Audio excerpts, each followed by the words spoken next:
Habíamos visto el método de separación de variables para la ecuación de Laplace. Vamos a ver un ejemplo concreto de aplicación de este método. Tenemos dos placas metálicas con b igual a 0 que están paralelas en el plano XZ. Hemos tomado los ejes de esta forma arbitraria, X, Y, Z. Entonces tenemos uno en Y igual a 0, que es el verde, y igual a el rojo. En X igual 0 tenemos como un sellamiento que funciona como aislante. A lo que nos referimos es a esta zona, X igual a 0, y esto, bueno, puede seguir por ahí adentro hacia arriba, ¿no? No lo podemos ver si está esta placa, pasa por atrás de esta placa. Y esto está en un potencial que llamamos B0, que depende de I. Entonces vamos a ver cuál es el potencial en esa zona. Estamos justamente en la situación en la que vamos a usar la ecuación de Laplace en dos dimensiones y donde vamos a tomar algunas condiciones de borde, varias, unas cuantas. Primero b es igual a 0 en I igual a 0, referencia a la placa verde.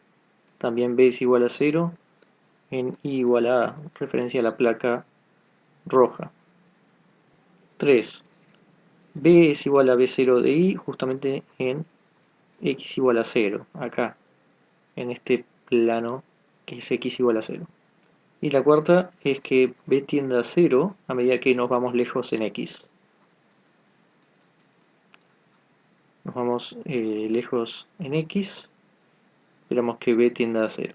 Si bien la cuarta no es obvio del problema, lo que uno esperaría es que a medida que uno se aleje más de esta franja, el potencial tienda a 0.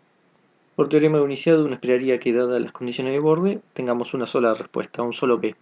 Entonces, por supuesto, estamos en una zona de ρ igual a 0, por lo tanto, aplicamos la ecuación de Laplace y también vamos a aplicar el método de separación de variables de esta forma. En dos dimensiones proponemos un b de x, y que sea un x que depende solo de x y un y que depende solo de y. Ya habíamos visto entonces qué ocurría cuando poníamos estas funciones dentro de la ecuación de Laplace, que iba a ir pasando con el b. Cuando poníamos esto podíamos decir que cada término tenía que ser una constante y entonces eso nos permitía saber cuánto iba a ser cada uno de estos términos. En particular, el x va a terminar siendo algo que depende de dos exponenciales, a kx más b e a la menos kx, y el y va a depender del seno, c por seno de ki, más d por coseno de ki, donde k estaba relacionado con las constantes que pedíamos que sea cada término. Uniendo entonces ambas, podríamos poner que b de x y era multiplicar justamente a e a la kx más b e a la menos kx por c seno de ki más d coseno de ki. Si suponemos que k es positivo, podemos ver que por la cuarta condición, que b tiende a 0 cuando x tiende a infinito, eso hace que esto sea igual a 0. Cuando x tiende a infinito, esto tiende a 0 y obliga entonces a que el a que tenemos acá deba ser igual a 0. Estamos suponiendo que k sea positivo. Si no fuera positivo, entonces sería al revés. Y el b, si fuera negativo, k, el b sería igual a 0. O sea que simplemente habría que cambiar, no hay ningún problema con eso. En algunos casos tal vez haya que considerar k igual a 0. Acá no es necesario. Entonces, el a igual a 0 hace que esto se vaya y queda b e menos kx por esto. Esta b, supongamos que es una constante que puede multiplicar a este término y este término y quedando dos constantes, b por c y b por d. Digamos que c es b por c y d es b por d, o sea que a la absorba total pasa a ser una nueva constante. b de x y entonces queda e a la menos kx por todo esto, ya con la constante b absorbida en c y d. La condición 1 dice que b tiene que ser igual a 0 cuando i es igual a 0. O sea que i sea igual a 0 está solo en esta parte. Seno de 0 hace que se vaya a este término, queda coseno de 0, 1, queda el d. O sea que la condición 1 nos implica que 0 sea igual a e a la menos kx por este d. Esto implica entonces que d tenga que ser igual a 0, siendo el único parámetro que nos quedó. Entonces, nos queda c, ahora el b de x y después de haber pasado eso, c por e a la menos kx seno de ky. La segunda condición de borde nos dice que b es igual a 0 cuando i es igual a a. Entonces c e a la menos kx seno de k por a. Acá no tenemos forma de mover el parámetro k para que todo dé 0, pero acá sí. El k que está dentro del seno nos deja ver que si k es npi sobre a, se cancelan los a, queda un múltiplo de npi, y entonces hace que todo esto sea igual a 0. Es la otra condición que nos obligó la condición de borde 2. Está claro que si hubiéramos pedido c igual a 0, hubiéramos puesto a todas las constantes en 0, y la solución igual a 0 no es lo que nos importa. En cambio, poner esto nos deja abierta la ventana de una solución no trivial. Entonces esto es para n, número natural positivo, 1, 2, 3, etc. N igual 0 no queremos porque va a hacer que b sea igual a 0 en todos lados, y tampoco queremos que sea negativo porque si no va a hacer que el k sea negativo, pero habíamos puesto condiciones estrictas para acá, de modo que si es positivo, el a sea referido al k positivo y el b sea a menos k. Entonces si ponemos negativo, esto va a cambiar el comportamiento de la función x y no queremos que pase eso. Hasta ahora tenemos esto, entonces con el k ya cambiado a menos a npi sobre a, con el menos que ya tenía antes, queda acá y después ahí. Ahora faltaría utilizar la condición b i en x igual a 0, b0i en x igual a 0.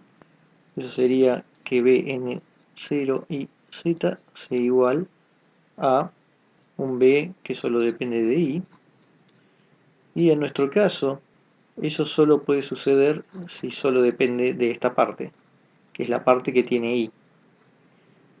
Eso restringe que nuestro b0i tenga esta forma, lo cual no nos sirve de mucho porque estamos pidiéndole una condición importante. No queremos ajustar las condiciones de borde, entonces lo que vamos a hacer es aprovechar que tenemos muchos n's, que eso nos da muchas soluciones, y aprovechar la linealidad de la ecuación de Laplace, que nos dice si tenemos varias soluciones, una combinación lineal de ellas también va a ser solución. Si tenemos B1, B2 o cualquier cantidad, bueno, una combinación lineal también es solución. Ya que si aplicamos el laplaciano, vamos a tener el laplaciano de B1 más el laplaciano de B2.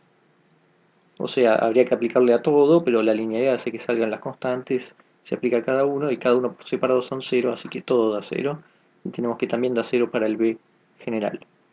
Utilizando entonces estas soluciones, nos construimos una más grande que es justamente sumar todas. Sumar todas implica ir desde 1 hasta infinito de Cn e a la menos npi,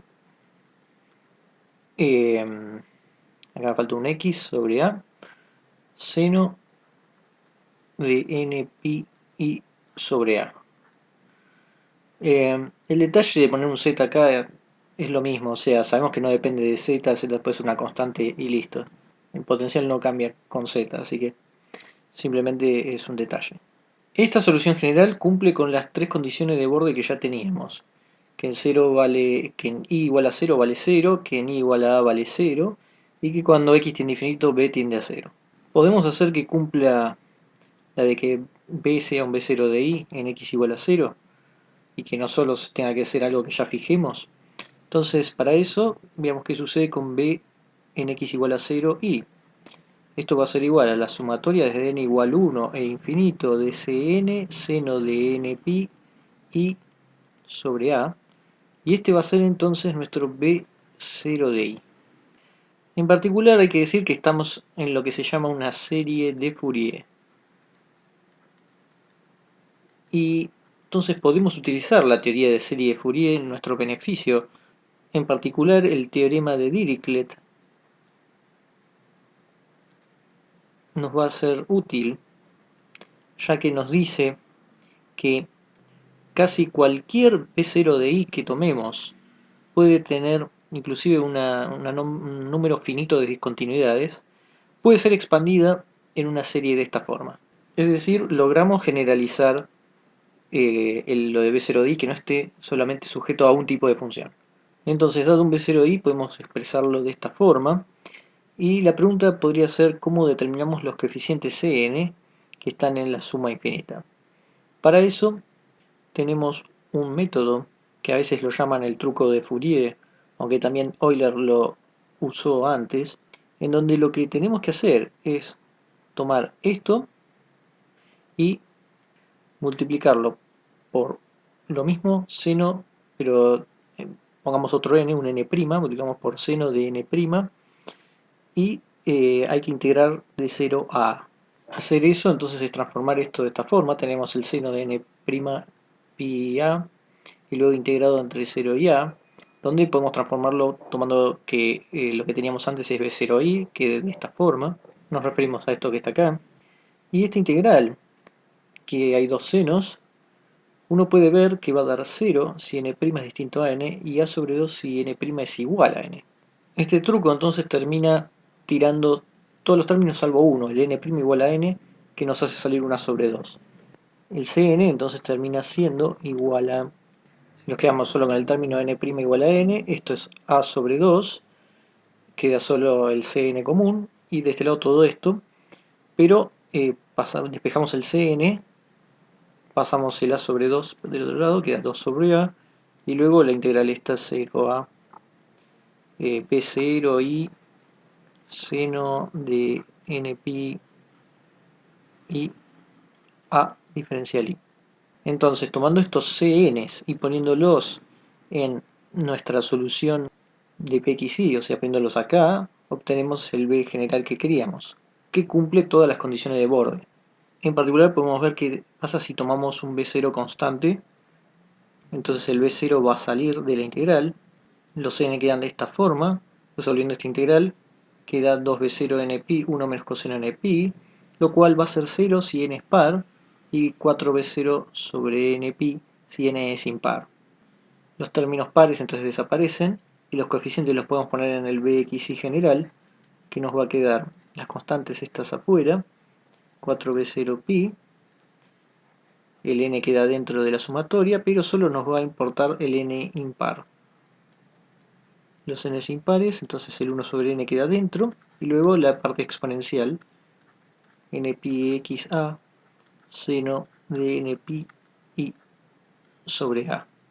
Uno puede ir tomando una cantidad finita de términos para ver cómo la suma va aproximando cada vez mejor al b. Uno no necesariamente puede llegar a tener la suma de la serie, en este caso sí, da 2b0 sobre pi, las constantes, tangente de menos 1, seno de pi i sobre a, seno hiperbólico de pi x sobre a. Tenemos la fórmula cerrada y uno puede verificar que las cuatro condiciones de contorno cumplen con este bxy.